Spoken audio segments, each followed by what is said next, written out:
16-17 साल की उम्र में भले बुरे की समझ तो होती नहीं है। उस पर मन में उमड़ रहे ये नए जज्बात। सब कुछ नया नया लगने लगता है। घर वाले दुश्मन लगते हैं और ये 2-4 साल पहले मिले दोस्त सगे संबंधी। और फिर उस दोस्ती में भी अगर प्यार और इसके रंग घुलने लगें तो फिर तो इस दिमाग का क्या ही कहना। उसे एक स्पेशल शख्स के अलावा सभी दुश्मन और पराये लगने लगते हैं। कुछ ऐसा ही हाल था इस समय शक्ति का। मनीष के प्रपोज करने के बाद से ही उसने जैसे अपने दिमाग को एक अलमारी में बंद करके चाबी मनीष के हाथ में ही थमा दी थी। मुक्ति दीदी और आकाश जीजू उसे दुश्मन नजर आ रहे थे। इतनी बड़ी तो बात नहीं थी। बस कोचिंग से लौट रही शक्ति को नीचे पार्किंग में मनीष के साथ कुछ ज़्यादा ही नज़दीक होते देख लिया था आज आकाश जीजू ने। यथासंभव संयत स्वर में जब उन्होंने शक्ति को अपना समय फालतू चीज़ों में खराब ना करते हुए पढ़ाई पर ध्यान देने को कहा तो शक्ति कुछ ज़्यादा ही तल्ख हो गई। आप अपने काम से काम रखिए जीजू, मेरे बाप बनने की कोशिश मत कीजिए। शक्ति की इस तल्खी ने आकाश को जैसे ज़मीन पर लापटका था। 10 साल की शक्ति को छोड़कर जब माँ पापा एक एक्सीडेंट की भेंट चढ़ गए थे तो नए ब्याहे आकाश और मुक्ति ने शक्ति को बिल्कुल बेटी की तरह ही अपना लिया था। अभी तक शक्ति भी आकाश को बिल्कुल पिता जैसा ही सम्मान दिया करती थी, पर आज की उसकी हरकत ने आकाश और मुक्ति को अंदर तक हिला दिया था। अमन ने ही बीच में पड़कर अपने पापा को संभाला था उस समय। अरे पापा, आप छोड़िए ना इन बेकार की बातों को, हम आज एक राउंड चेस खेलते हैं। शक्ति मुंह बनाकर अंदर चली गई थी और मुक्ति आकाश से नजरें बचाती हुई रसोई में घुस गई थी। आकाश ने जब अमन के 2 साल का हो जाने पर एक बेटी की इच्छा जताई थी तो मुक्ति ने कितने हक से आकाश को बोल दिया था। आज के ज़माने में तीसरा बच्चा कौन करता है आकाश? शक्ति भी तो अपनी बेटी ही है ना। बात आई गई हो गई और आकाश ने शक्ति से एक दूरी बनानी शुरू कर दी, पर शक्ति को कोई फ़र्क नहीं था। वो तो मनीष के प्यार में सिर से पाँव तक ऐसी डूब गई थी कि अब उसे किसी और के होने ना होने से फ़र्क पड़ना बंद हो गया था। फैशन डिज़ाइनिंग का कोर्स करने के लिए शक्ति एक टेस्ट पास कर चुकी थी। जिस दिन उसका दूसरा और आखिरी पेपर था वो घर से निकल तो गई पर सेंटर नहीं पहुंची। शाम को पेपर छूटने के समय आकाश शक्ति को लेने सेंटर पर पहुंचा, पर उसे वहां ना पाकर वो हैरान रह गया। घर पर फ़ोन करके उसने मुक्ति को उसकी खबर दी तो पता चला कि शक्ति मुक्ति की अलमारी से काफ़ी सारे गहने, कैश और कीमती सामान लेकर गायब है। मनीष भी अपने घर से गायब था। वो भी काफ़ी कीमती सामान और कैश लेकर कहीं चला गया था। काफ़ी भागदौड़ करने के बाद पता चला कि उन दोनों ने गोवा पहुंचकर शादी कर ली है, क्योंकि शक्ति पिछले हफ्ते ही बालिग हो गई थी। 2 pie with cold coffee, margherita pizza medium, एक red sauce pasta with cold drink. जल्दी जल्दी हाथ चला बच्चे, आज बहुत सारा कस्टमर है कैफ़े पे। जेनी आंटी ने कैश काउंटर पर बैठे बैठे ही अपनी कुक को आवाज़ लगाई। उसने अपनी स्पीड बढ़ाने की कोशिश की, मगर प्रेगनेंसी के 7वें महीने में वो ऑलरेडी अपनी गुंजाइश से ज़्यादा काम कर रही थी। उसने पिज़्ज़ा ओवन से निकाला और इधर कॉफ़ी बड़े से जार में डाल दी। पहले से उबालकर रखा पास्ता भी ख़त्म हो रहा था। उसने एक तरफ रेड सॉस पकाने के साथ दूसरे चूल्हे पर पास्ता भी उबलने रख दिया। आज सच में कस्टमर्स की बाढ़ सी आ गई थी। उनकी पहले से की गई तैयारी खत्म हो रही थी और नए ऑर्डर आते जा रहे थे। वेटर को तीनों ऑर्डर तैयार करके देने के बाद उसने पिज़्ज़ा के लिए मैदा लगानी भी शुरू कर दी। अभी तो बस दिन के 12 ही बजे थे। 5 बजे तक अगर कैफ़े ऐसे ही चलना था तो ज़्यादा तैयारी रखनी भी ज़रूरी थी। एकाएक जेनी आंटी का किसी के साथ झगड़ा शुरू हो गया। हम तुमको एक पैसा भी नहीं देगा, ये उसका मेहनत का कमाई है। तुम ड्रिंक करने के वास्ते उसकी मेहनत का पैसा नहीं ले सकता। वो माँ बनने वाला है। जेनी आंटी का गिड़गिड़ाना सुनकर शक्ति किचन से बाहर भागी। 7वें महीने में उसका इस तरह भागना बच्चे के लिए बिल्कुल सही नहीं था, पर मनीष और जेनी आंटी की बहस बढ़ती जा रही थी। तुझसे मतलब बुड्ढी, इतना ही तरस आ रहा है मेरी बीवी पर तो क्यों उससे काम कराती है? घर बैठे के पैसे भेज दिया करना। मनीष ठिठाई दिखाता हुआ बोला। शक्ति बीच बचाव करने आगे आई तो मनीष ने उसे तेजी से धक्का दे दिया। आह! शक्ति की चीख सुनकर मनीष घबरा गया और वहाँ से भाग गया। कस्टमर्स में मौजूद मिस्टर भार्गव ने शक्ति को पहचान लिया था। वो आकाश को वीडियो कॉल करके पूरा माजरा दिखा चुके थे। मिस्टर भार्गव ने टैक्सी बुलाकर शक्ति को हॉस्पिटल पहुंचाया और आकाश मुक्ति पहली फ्लाइट पकड़कर गोवा के लिए निकल पड़े। दोनों के आंसू रुकने का नाम नहीं ले रहे थे। 12-14 घंटों की मशक्क़त के बाद शक्ति की प्री मैच्योर डिलीवरी करानी पड़ी थी। माँ और बच्ची दोनों की हालत गंभीर बनी हुई थी। मुक्ति और आकाश बराबर शक्ति को संभालने में लगे रहे।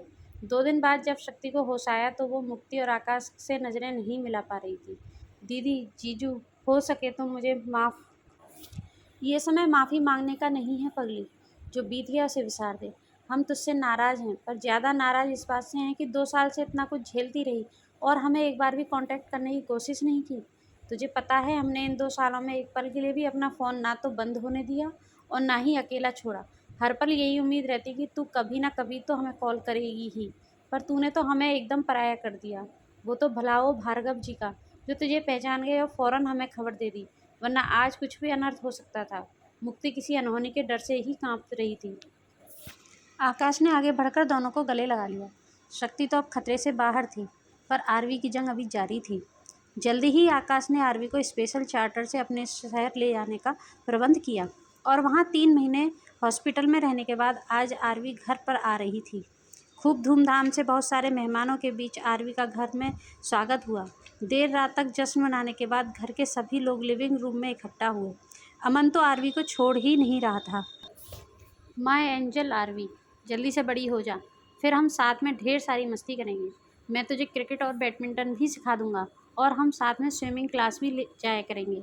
मैं तुझे न्यू फ्रेंड्स बनाने में भी हेल्प करूंगा। हम साथ में मूवीज़ भी देखेंगे। और 9 साल के अमन की लगातार चल रही बातें सुनकर आकाश भी मुस्कुराने लगे। एकाएक शक्ति ने आकाश और मुक्ति के आगे हाथ जोड़ दिए।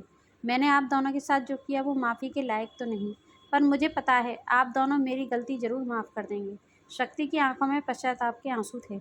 मुक्ति और आकाश ने एक दूसरे की तरफ देखा और फिर मुक्ति की ओर से आश्वासन मिलने पर आकाश ने कुछ कागज़ शक्ति के आगे रख दिए। देखो शक्ति, माफ़ी मांगने से कुछ नहीं होगा। अगर सच में गलती का एहसास है तो माफ़ी कमानी पड़ेगी। शक्ति कागज़ देखकर हैरान रह गई। उसके दिमाग में मनीष के कहे शब्द गूंजने लगे। ये लाड़ प्यार ये सब दिखावटी है। तेरे जीजाजी तो बस तेरे मम्मी पापा की छोड़ी दौलत हड़पने के चक्कर में हैं।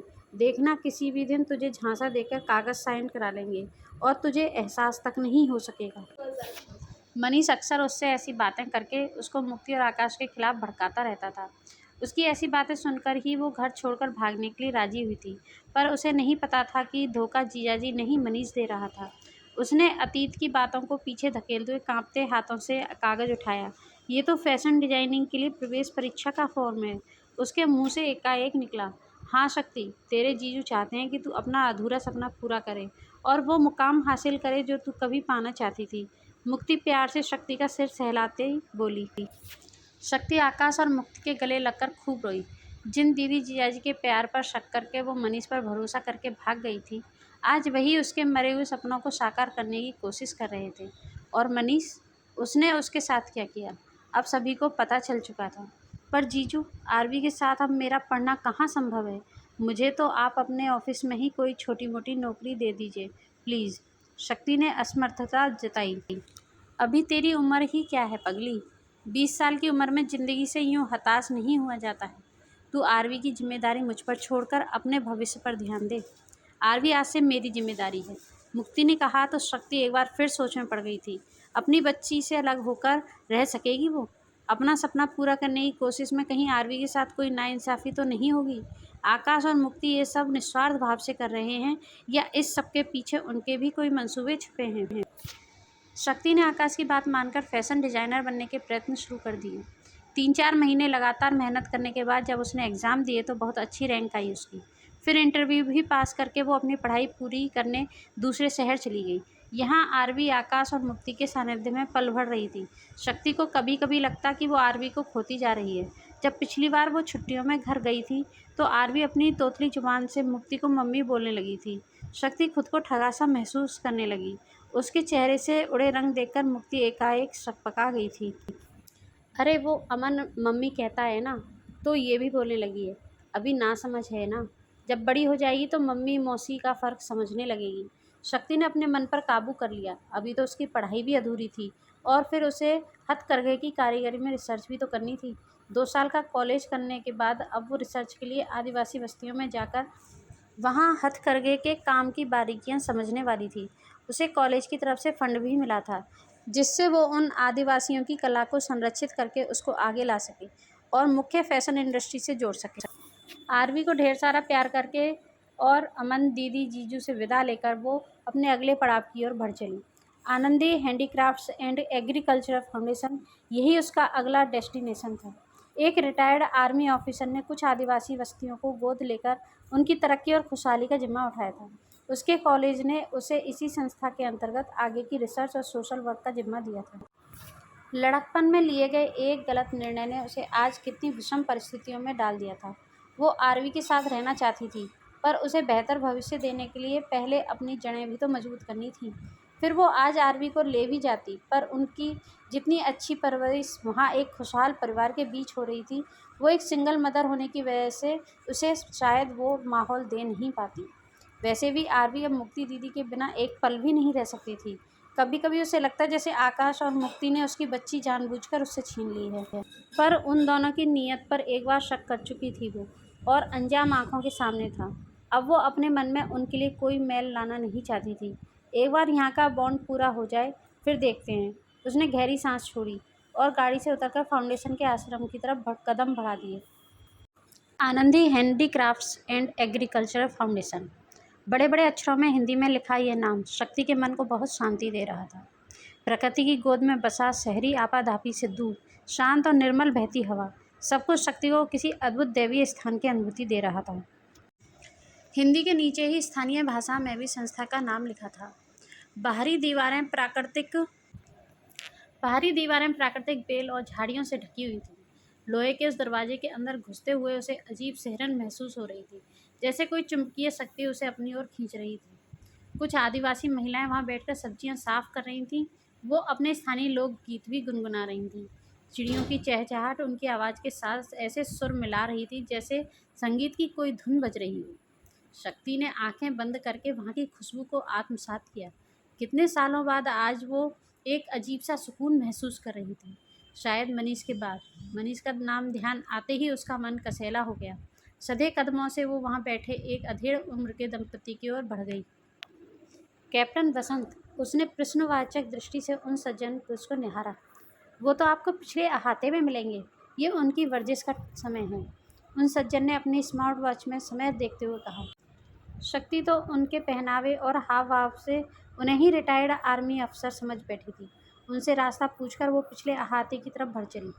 6 फीट लंबा कद, सलोना सा गोरा रंग, छोटे कटे बाल, बलिष्ठ भुजाएं, चौड़ी छाती और एक नकली पाँव। करीब 26-27 साल का एक सुदर्शन युवक वहाँ दंड घुमा रहा था। उसकी बलिष्ठ भुजाओं के आगे वो दंड भी जैसे दयनीय लग रहा था। उसके छोटे बालों में से एक लट उसके माथे पर आकर ठहर गई थी, जो लगातार बह रहे पसीने के लिए रास्ता बना रही थी। फिर माथे पर गिर रहा पसीना उसकी तीखी नाक से गुजरता हुआ उसके होठों को छू रहा था। वहाँ से एक मोड़ पर वो गायब होकर सीधा थोड़ी से नीचे टपक रहा था। इससे पहले कि वो पसीने की आगे की यात्रा ढंग से देख पाती, एक मीठी सी चंचल आवाज़ उसके कानों से टकरा गई। मुंह बंद कर लीजिए मिस। जंगली मच्छर अंदर चला गया तो लेने के देने पड़ जाएंगे। कैप्टन बसंत की नज़र उस पर पड़ चुकी थी। उनको देखते हुए शक्ति का मुंह खुला का खुला रह गया था, जिस पर कैप्टन बसंत ने ये चुटकी ली थी। शक्ति रंगे हाथों पकड़े जाने की शर्म से गड़ी जा रही थी, और कैप्टन बसंत उसके शर्म से लाल हुए चेहरे को देखकर हंसे जा रहे थे। अपनी झेंप मिटाने के लिए शक्ति ने एक और बेवकूफ़ी कर डाली। वो सॉरी रिटायर्ड कैप्टन सुनकर लगा था कि कोई 50-55 साल के अंकल होंगे। कहते ही अपनी बेवकूफ़ी का एहसास उसे हो गया। कैप्टन की तरफ से हंसी का एक और फव्वारा उठा और शक्ति ने शर्मिंदगी से अपना चेहरा फाइल के पीछे छुपा लिया। पूरा आश्रम घूम लेने के बाद बसंत शक्ति को अपने ऑफिस में लेकर आ गया। घुसते ही शक्ति तो छोटे बच्चे की तरह उत्साहित होकर ऑफिस की दीवारों पर लगी तस्वीरें और मेडल्स ट्रॉफी देखने लगी। सेना में मिले कई पुरस्कार, फिर इस संस्था के लिए मिले इतने सम्मान के बीच लगे परमवीर चक्र देखकर शक्ति अभिभूत हो गई। ये 2 परमवीर चक्र, ये तो मरने के बाद। शक्ति कहते हुए खुद ही रुक गई। बसंत से मिलने के बाद वो पता नहीं कितनी बेवकूफ़ियाँ कर चुकी थी। हाँ, एक तो आनंदी का है, मेरी पत्नी, और दूसरा मुझे मिला अपना पैर गंवा देने के बाद। बसंत कुछ भावुक हो गया। शक्ति ने फ़ौरन बात बदल दी। वैसे कमाल हो तुम भी। 24-25 की उम्र में कौन इतने इनाम और मेडल इकट्ठे कर पाता है? 30। बसंत फिर शरारत से मुस्कुराया। ओह, 30 हैं ये मेडल? शक्ति गिनने लगी। नहीं, मेरी उम्र 30 साल है शक्ति जी। बसंत फिर हंसने लगा और शक्ति फिर शर्मिंदा हो गई। लगता है बसंत के सानिध्य में वो ऐसी ही हरकतें करने वाली थी। शक्ति ने मन ही मन अपने मुंह पर गोंद चिपकाया और आगे का काम समझने लगी। एक दिन के लिए इतनी शर्मिंदगी काफ़ी। उसे वहाँ आए 3 महीने होने आए थे। इस दौरान उन्होंने 5 प्रदर्शनियाँ भी लगाई थीं, हैंडीक्राफ्ट्स और कारीगरी के प्रमोशन के लिए। जिनमें से आखिरी 2 बहुत ज़्यादा चर्चित हुई थी। शक्ति का नाम भी सोशल मीडिया और अखबारों में आने लगा था। आखिर हर कोई तो मेट्रो सिटीज़ की ऊंची तनख्वाह वाली नौकरी को छोड़कर यहाँ आदिवासियों के साथ काम करने नहीं आता है ना। आज बसंत और शक्ति एक और सफल प्रदर्शनी लगाकर वापस हो रहे थे। सारा सामान और कबीले के लोग तो ट्रक में बैठकर वापस हो लिए थे, पर कुछ विदेशी क्लाइंट से मिलने की वजह से बसंत और शक्ति एक दिन और रुक गए थे। आज उन्हें अब तक की सबसे अच्छी डील मिली थी।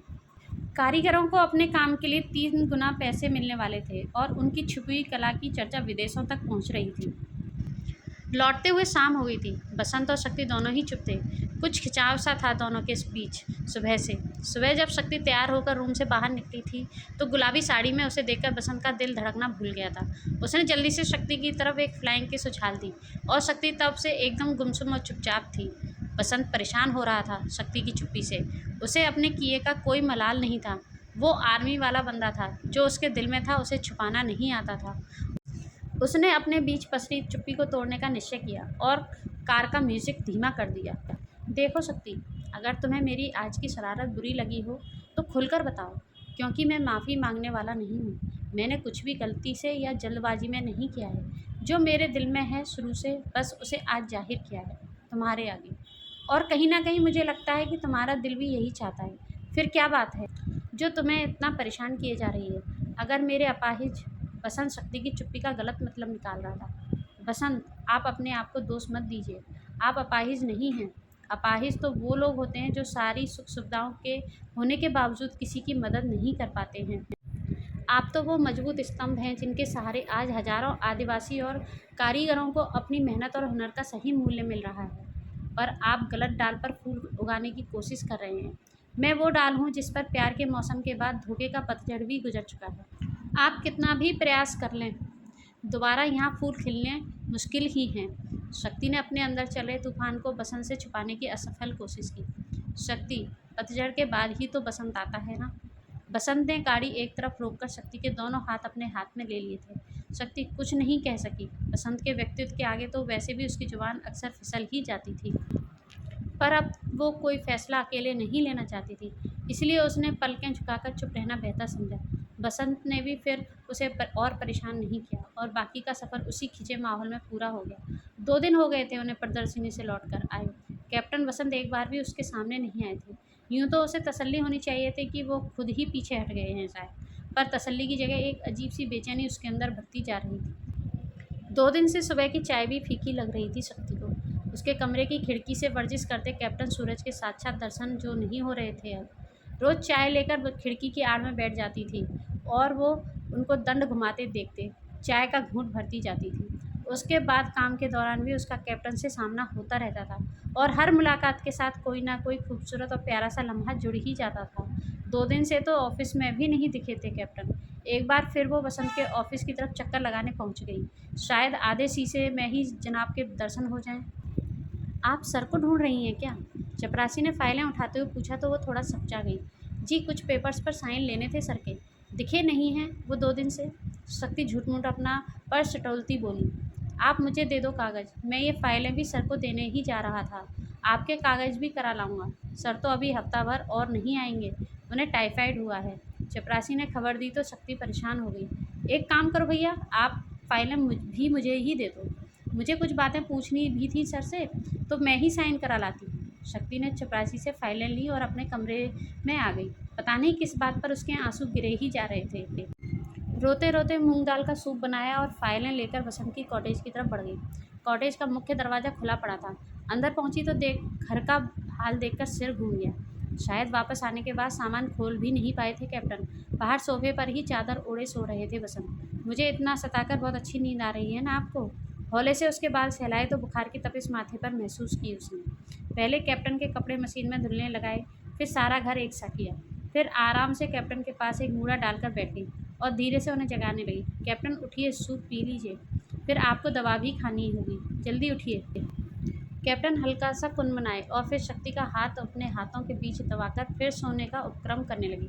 कैप्टन, कैप्टन, मेरा हाथ छोड़िए कैप्टन, आँखें तो खोलिए कैप्टन। शक्ति एकदम घबरा गई। बिल्कुल नहीं, मैं आँखें खोलूँगा तो तुम गायब हो जाओगी। तुम हमेशा यही करती हो। कैप्टन ने उसका हाथ अपने सीने पर रखते हुए कहा। शक्ति के गाल गुलाबी हो गए। बसंत सो नहीं रहे थे। वो तो बस आंखें बंद किए चपरासी का इंतजार कर रहे थे। शक्ति को वहां देखकर चुपचाप लेटकर मजे ले रहे थे। इसका मतलब बसंत तब भी जागे हुए थे जब मैंने इनके बाल। शक्ति अपना हाथ छुड़ाने का जतन कर ही रही थी कि बसंत ने एक सगुफा और छोड़ दिया। वो सूप तो पिला दो मुझे, जो इतने प्यार से बनाकर लाई हूँ। मना नहीं कर पाई शक्ति। धीरे से कटोरदान उठाया और चम्मच से लेकर थोड़ा थोड़ा सूप कैप्टन को पिलाने लगी। अगर बीमार पड़ने के इतने फ़ायदे हैं तो भगवान मुझे कभी ठीक भी मत करना। बसंत, मजाक की भी एक हद होती है। जाओ, मैं आपसे बात नहीं करूँगी। शक्ति की आंखों से झरझर आंसू गिरने लगे। 2 दिन का इंतजार और फिर बसंत की ऐसी हालत देखकर वो तड़प रही थी। शक्ति, क्यों चीज़ों को और मुश्किल कर रही हो? अपने लिए भी और मेरे लिए भी। जब प्यार है, चाह है, तो इकरार से इनकार क्यों? बसंत ने शक्ति से सवाल किया तो वो समझ गई कि अब भागना संभव नहीं है। बसंत, मैं एक बार प्यार करके पछता रही हूँ और अब मैं कोई निर्णय खुद लेने में डरने लगी हूँ। मनीष के बारे में दीदी जीजू ने मुझे बहुत चेताया था, मगर मैं प्यार में ऐसी अंधी हो गई थी कि अपने भला बुरा समझ ही नहीं पाई। अब निर्णय लेने से डर लगता है। बसंत, ऐसा नहीं है कि तुम पर भरोसा नहीं है, खुद पर से विश्वास उठ गया है मेरा। शक्ति की मनः स्थिति जानकर बसंत उसे बस सांत्वना देने लगा। ये लीजिए, हमें लगा था साली साहिबा काम में बिजी होंगी, पर ये तो यहाँ आराम में व्यस्त लगती हैं। आकाश की आवाज़ सुनकर शक्ति एकदम उठकर खड़ी हो गई। आज वो ऐसे शर्मा रही थी जैसे चोरी करते रंगे हाथों पकड़ी गई हो। आकाश और मुक्ति दोनों हंसते हुए कमरे में आए और बसंत को अपना परिचय दिया। थोड़ी ही देर में बसंत और आकाश गहरे दोस्तों की तरह बातें करने लगे। आकाश और मुक्ति की सहमति से शक्ति और बसंत दोनों ही जल्द ही शादी के बंधन में बंध गए।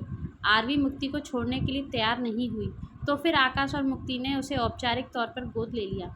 आखिर शक्ति के जीवन में पतझड़ के बाद बसंत आ ही गया। फ्रेंड्स, आपको ये स्टोरी कैसी लगी? उम्मीद करते हैं कि आपको कहानी के दोनों पार्ट बहुत पसंद आए होंगे। आप कमेंट बॉक्स में अपने कमेंट ज़रूर डालिए, वो हमारा उत्साह बढ़ाने के बहुत काम आते हैं फ्रेंड्स। और हमारे चैनल को सब्सक्राइब कर लें, बेल आइकन प्रेस कर लें, जिससे कि आपको आने वाली इसी तरह की ब्यूटीफुल स्टोरीज सुनने को मिलती रहें। Thank you.